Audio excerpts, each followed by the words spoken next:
మంచిర్యాల జిల్లా దండేపల్లి మండలం లింగాపూర్ ఆదర్శ పాఠశాలలో అధికారులు విచారణ చేపట్టారు. ప్రిన్సిపల్ అనిలకు మిగతా ఉపాధ్యాయులకు మధ్య పచ్చగడ్డి వేస్తే భగ్గుమనేలా పరిస్థితులు దిగజారిన నేపథ్యంలో వచ్చిన ఫిర్యాదులతో విద్యాశాఖ అధికారులు విచారణ నిర్వహించారు. నిబంధనలకు విరుద్ధంగా ప్రిన్సిపల్ విద్యార్థుల నుండి వివిధ కారణాలతో వసూలు చేసిన డబ్బులతో పాటు ప్రభుత్వం నుండి విద్యార్థులకు మంజూరైన నిధులలో జాప్యంపై అధికారులు వివరాలు సేకరించారు. అలాగే హాజరు పట్టికలో ఇంకు పోసి అవకతవకలకు పాల్పడిన ఘటనపై కూడా అధికారులు పాఠశాల సిబ్బందిని ఆరా తీశారు. మొత్తం తతంగంపై విచారణ చేపట్టి నివేదికను ఉన్నతాధికారులకు అందజేస్తామని అధికారులు తెలిపారు. ఫస్ట్ 2009 ప్రమోషన్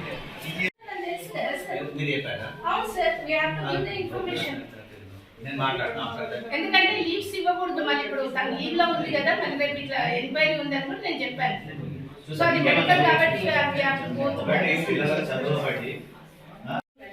ఎమర్జెన్సీ అయితే నేను ఎవరికి లీవ్ శాంక్షన్ చేయలేదు కాబట్టి ఎవరు లీవ్ లో ఉండరు. ఇది వాస్ ద థింగ్. కానీ all of a sudden yesterday night I received message ఏంటంటే additional director sir sanction the leave for they have to come to ఇచ్చేసుకోండి అని చెప్పి ఇచ్చేసారు. 2 నెలల నుంచి సార్ 2 నెలల నుంచి కంప్లైంట్ ఇచ్చి కంప్లైంట్ ఉన్నది చూడండి ఎప్పుడు ఇచ్చినా 2 నెలల నుంచి వస్తలేదు పాప. దానికంటే ముందు కొందరికి ఇచ్చేసినాం. నేను తీసుకోపోయిన క్యాండిడేట్కి వెళ్ళి తీసుకోపోయినా వాళ్ళకి ఇచ్చేసినాం పైసలు. ఇంకా కొందరికి ఇవ్వలేదు. ఇప్పుడు ఇంకా పేపర్ అయితే 2000 అని చెప్పేసారు కదండి. ఇప్పుడు 1500 అంటున్నారు, పేపర్లో 2000 అంటున్నారు, ఇక్కడ 3000 అన్నది. అది మా rule government madam because GO madam emergency అయితే నేను ఎవరికి లీవ్ శాంక్షన్ చేయలేదు కాబట్టి ఎవరు లీవ్ లో ఉండరు. ఇది వాస్ ద థింగ్. కానీ all of a sudden yesterday night I received message ఏంటంటే additional director sir sanction the leave for ఇప్పుడు తీసుకున్నారు కదా. ఇంకొకటి సార్ ఒక నిమిషం మేడం.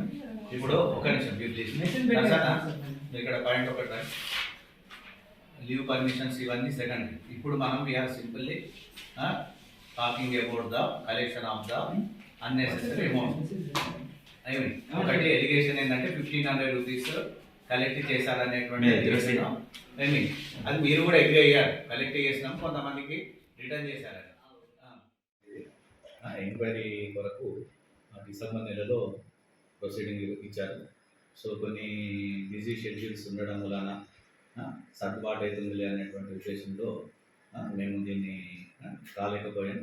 మళ్ళీ రీసెంట్గా రిజిస్టర్స్లో సిరా పడడం అనేటువంటిది దాని గురించి, తర్వాత ఇక్కడ ఉన్నటువంటి ప్రిన్సిపాల్ గారు మరియు సంబంధిత ఉపాధ్యాయ బృందం కూడా వాళ్ళ హక్కు కన్నా ఎక్కువ లీవ్స్ కూడా వాళ్ళకి రావాల్సిన లీవ్స్ కన్నా ఎక్కువగా తీసుకుంటున్నారు అనేటువంటి అభియోగం కూడా రావడం జరిగింది. దాంతోపాటుగా ఇక్కడ మేడం గారిపైన ప్రిన్సిపాల్ గారిపైన గతంలో ప్రతి విద్యార్థి నుండి కొంతమంది విద్యార్థుల నుండి 1500 రూపాయల చొప్పున కొన్ని టీషర్ట్స్ కోసము వసూలు చేశారని అన్నారు. దాని గురించి కూడా విచారణ జరపాలని రావడం జరిగింది. దాంతోపాటుగా వార్షిక దినోత్సవం యాన్యువల్ డే ఫంక్షన్ కొరకు కూడా 200 రూపాయలు కూడా విద్యార్థుల నుండి వసూలు చేశారనేటువంటి అభియోగం కూడా రావడం జరిగింది. అంతేకాకుండా ప్రిన్సిపాల్ మరియు ఉపాధ్యాయ బృందం స్టాఫ్ మధ్య సమన్వయమైనటువంటి లోపము జరుగుతుంది అనేది కూడా మా ఎలిగేషన్ ద్వారా ఇటు పేరెంట్స్ ద్వారా కూడా రావడం జరిగింది.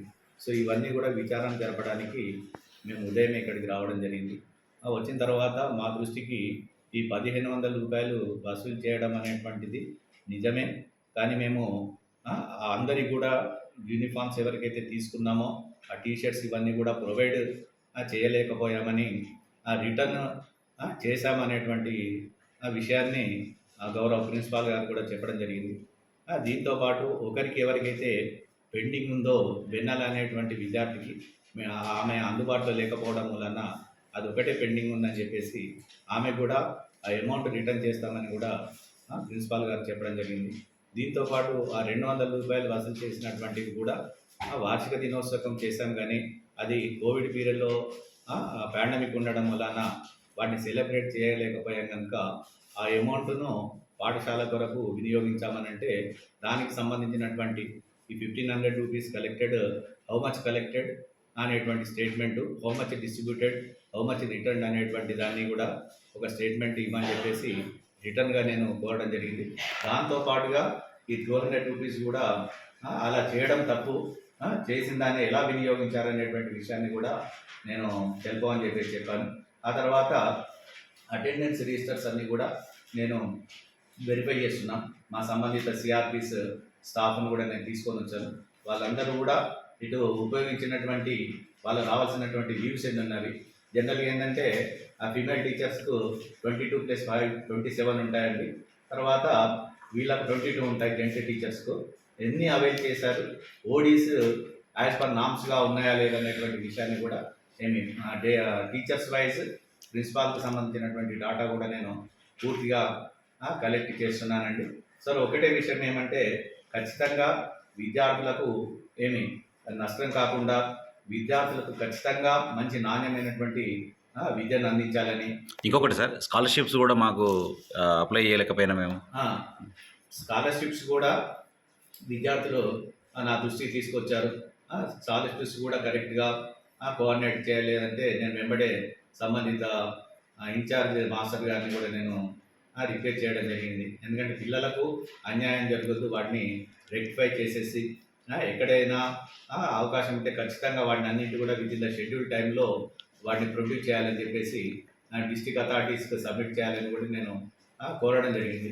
సో ఈ విధంగా పూర్తి వివరంతో కూడినటువంటి ఎంక్వైరీ మేము విచారణ జరుపుతున్నాం.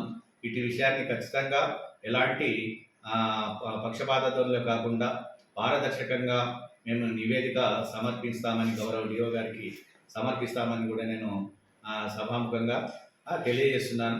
అంతేకాకుండా ఏదైనప్పటికీ కూడా విద్యార్థులు ఇక్కడ నెక్స్ట్ వచ్చేటువంటి విద్యా సంవత్సరంలో ఈసారి ఉన్నటువంటి స్ట్రెంత్ అనేటువంటిది ఎన్హాన్స్ కావాలని కూడా నేను ఇటు సంబంధిత ప్రిన్సిపాల్ గారిని మరియు సంబంధిత స్టాఫ్ మెంబర్స్ కూడా కోరుతూ రెట్టింపు విద్యార్థులను నమోదు చేసుకోవాలని కూడా నేను ఇంకొకటి సార్, సభాముఖంగా తెలియజేస్తాను. ఇప్పుడు రిజిస్టర్లో ఎవరు ఇంకో వేశారు అనేది ఏమన్నా మీకు నిర్ధారణ అయిందా?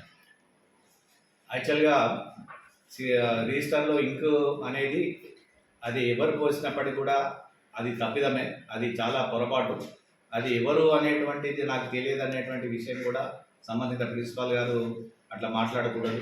సో నేను యాజ్ ఏ ఎంఈఓగా నేను మిమ్మల్ని రిక్వెస్ట్ చేసి ఇన్స్ట్రక్ట్ చేసేది ఏంటంటే ఖచ్చితంగా నాకు ఎవరు అనేటువంటిది అది పరిగణలోకి ఖచ్చితంగా నాకు నోటీసులకు తీసుకురావాలని కూడా నేను ప్రిన్సిపాల్ గారిని నేను సభాముఖంగా రిక్వెస్ట్ చేస్తున్నాను. ఎందుకంటే అది అక్కడితో ఆగిపోదండి. రేపు ఇంకేదైనా ఇంపార్టెంట్ డాక్యుమెంట్స్ పైన కూడా అది ఎవరు చేసింది అనేటువంటిది మనకు కావాలి. లేకపోతే ఇది ప్రొలాంగ్ అయితే వ్యవస్థలో చాలా లోపభూయిష్టంగా ఉంటుంది కనుక ఆ దిశగా నాకు పూర్తి వివరణ ఏంది, ఎక్కడ జరిగింది, అది జరగకూడదు అనేటువంటి దాన్ని కూడా మేడం గారి ద్వారా నేను సంజాయిషి కూడా తీసుకుంటాను.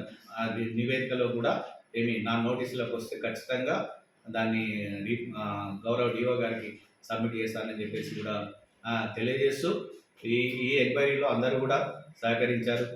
సో దీన్ని ఖచ్చితంగా పారదర్శకతగా మేము నివేదిక సమర్పిస్తాము.